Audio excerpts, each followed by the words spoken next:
महाराष्ट्र के सह्याद्री पर्वतों के बीच बसा चंद्रगिरि राज्य अपनी प्राकृतिक सुंदरता और भव्यता के लिए प्रसिद्ध था। हरे भरे जंगल, शांत झरने और पहाड़ों की चोटियां इसे स्वर्गीय रूप प्रदान करती थीं। यहाँ का महल, जिसे चंद्रगिरि राजमहल कहा जाता था, स्थापत्य कला का अद्वितीय नमूना था।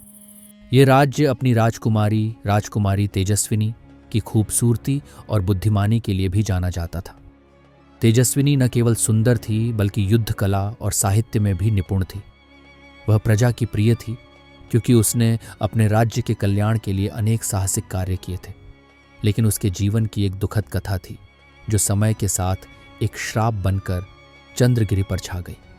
राजमहल के एक हिस्से में एक बंद कमरा था, जिसे कभी नहीं खोला जाता था। उस कमरे का माहौल रहस्यमय और डरावना था। उसकी भारी लोहे की जंजीरों से बंधी हुई दरवाजे की ओर देखने का साहस कोई नहीं करता था। प्रजा के बीच एक कहानी प्रचलित थी कि राजकुमारी तेजस्विनी एक तांत्रिक की श्राप का शिकार हुई थी। वर्षों पहले राज्य की सुरक्षा सुनिश्चित करने के लिए तेजस्विनी ने एक तांत्रिक महाकाल को महल में प्रवेश की अनुमति दी थी।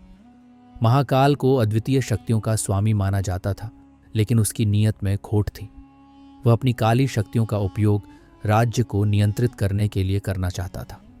जब तेजस्विनी ने उसे रोका तो उसने क्रोध में आकर श्राप दिया, तुम्हारी आत्मा सदैव इस महल में कैद रहेगी, न तो तुम जीवित रहोगी न मृत। श्राप के बाद तेजस्विनी अचानक गायब हो गई। लोगों का मानना था कि वह महल के उसी बंद कमरे में कैद हो गई थी। कई वर्षों बाद पास के राज्य के एक निडर राजकुमार दिग्विजय ने चंद्रगिरि का दौरा किया। वह तेजस्विनी की कथा और उसके साहसिक कार्यों से प्रभावित थे। क्या यह सच है कि राजकुमारी तेजस्विनी की आत्मा आज भी महल में कैद है? दिग्विजय ने राजा से पूछा। राजा ने गहरी सांस ली और कहा, हाँ, यह सच है। कई लोग उस कमरे में गए, पर कोई वापस नहीं आया। हम उसे खुलवाने का साहस नहीं करते। दिग्विजय ने निडर होकर कहा, मैं इस रहस्य को सुलझाने और तेजस्विनी को मुक्त करने का प्रयास करूंगा। दिग्विजय ने महल के बंद कमरे में प्रवेश की तैयारी की। उसने अपने साथ पवित्र जल, एक दीपक और शिव मंत्रों की पुस्तक रखी। रात का समय चुना गया, जब पूरा महल शांत था। जैसे ही उसने कमरे का दरवाजा खोला, ठंडी हवा का एक तेज झोंका आया। कमरा अंधेरे में डूबा हुआ था। अंदर एक पुरानी खिड़की थी, जिससे चांद की रोशनी हल्की हल्की अंदर आ रही थी। दीवारों पर तेजस्विनी की तस्वीरें थीं। एक तस्वीर में वह धनुष बाण लिए युद्ध करती हुई दिख रही थी, जबकि दूसरी में वह पुस्तक पढ़ती हुई दिखाई दी। कमरे के बीचों बीच एक विशाल आईना रखा था, जिसकी सतह धुंधली और रहस्यमयी थी। जैसे ही दिग्विजय कमरे के भीतर बढ़ा, आईने में तेजस्विनी की छवि प्रकट हुई। वह बेहद खूबसूरत लग रही थी, लेकिन उसकी आंखों में उदासी और क्रोध का भाव था। तुम कौन हो?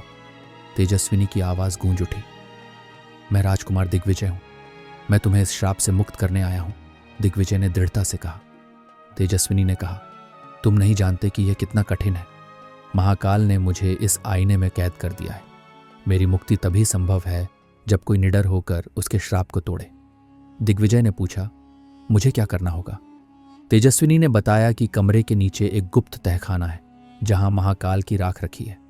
उसे पवित्र जल से शुद्ध करना होगा और शिव मंत्रों का पाठ करना होगा। लेकिन यह आसान नहीं होगा, क्योंकि महाकाल की आत्मा वहां पहरा देती है। तेजस्विनी ने आगे बताया कि महाकाल के श्राप की कहानी उसकी नीयत से शुरू हुई थी। वह राज्य के संसाधनों और राज परिवार पर पूर्ण अधिकार चाहता था। जब तेजस्विनी ने उसकी इस योजना को नाकाम किया, तो उसने उसे अपने जाल में फंसाने का प्रयास किया। दोनों के बीच कई दिनों तक मानसिक और आत्मिक संघर्ष चला। आखिरकार तेजस्विनी ने महाकाल की काली शक्तियों को रोकने का साहस दिखाया, लेकिन तांत्रिक ने बदले में श्राप देकर अपनी हार का बदला लिया। दिग्विजय ने साहस जुटाकर तहखाने में प्रवेश किया। वहां चारों ओर अंधकार था और हवा में सड़ांत फैली हुई थी। तहखाने की दीवारों पर रहस्यमय प्रतीक उकेरे हुए थे, जो किसी प्राचीन तंत्र विद्या के प्रतीक लगते थे। तहखाने के केंद्र में एक मिट्टी का घड़ा रखा था, जिसमें महाकाल की राख थी। जैसे ही दिग्विजय ने घड़े को छुआ, एक भयानक चीख सुनाई दी। तुमने यह घड़ा छूने की हिम्मत कैसे की? महाकाल की छाया प्रकट हुई। उसकी आंखें अंगारों की तरह जल रही थीं। मैं तेजस्विनी को मुक्त करने आया हूं, तुम्हारे श्राप का अंत अब होगा, दिग्विजय ने उत्तर दिया। महाकाल की आत्मा ने दिग्विजय पर हमला किया, परंतु दिग्विजय ने पवित्र जल छिड़कते हुए शिव मंत्रों का पाठ शुरू किया। मंत्रों की गूंज से पूरा तहखाना कांपने लगा। महाकाल की आत्मा चीखते हुए राख के साथ जलने लगी और अंततः मिट्टी के घड़े के साथ विलीन हो गई। जैसे ही महाकाल की आत्मा नष्ट हुई, कमरे का आईना चटकने लगा। तेजस्विनी की छवि आईने से बाहर निकल आई। वह अब एक साधारण मानव की तरह दिख रही थी। उसकी आंखों में कृतज्ञता और शांति के आंसू थे। धन्यवाद राजकुमार, तुमने मुझे इस श्राप से मुक्त किया। अब मैं अपने पूर्वजों के साथ शांति से जा सकती हूं, तेजस्विनी ने कहा।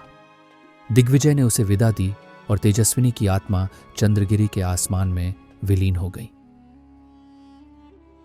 उस रात के बाद चंद्रगिरी का माहौल बदल गया। महल का अंधकार समाप्त हो गया और गांव में फिर से खुशी लौट आई। राजकुमार दिग्विजय को एक नायक के रूप में सम्मानित किया गया। उन्होंने चंद्रगिरी में एक मंदिर बनवाया, जहां शिव की प्रतिमा स्थापित की गई। यह मंदिर तेजस्विनी और उसकी निडरता की याद में बना। चंद्रगिरी अब एक श्रापित स्थान नहीं, बल्कि एक पवित्र भूमि बन चुकी थी। दिग्विजय ने महसूस किया कि सच्चा साहस, दृढ़ निश्चय और निष्ठा किसी भी अभिशाप को समाप्त कर सकते हैं। यह कहानी हमें सिखाती है कि सच्चे इरादे और निडरता से हर बुराई का अंत संभव है। अगर आपको हमारी ये कहानी पसंद आई हो तो वीडियो को लाइक करें, अपने दोस्तों के साथ शेयर करें और हमारे चैनल को सब्सक्राइब करना न भूलें, ताकि ऐसी और दिलचस्प कहानियाँ आप तक पहुँचती रहें। धन्यवाद।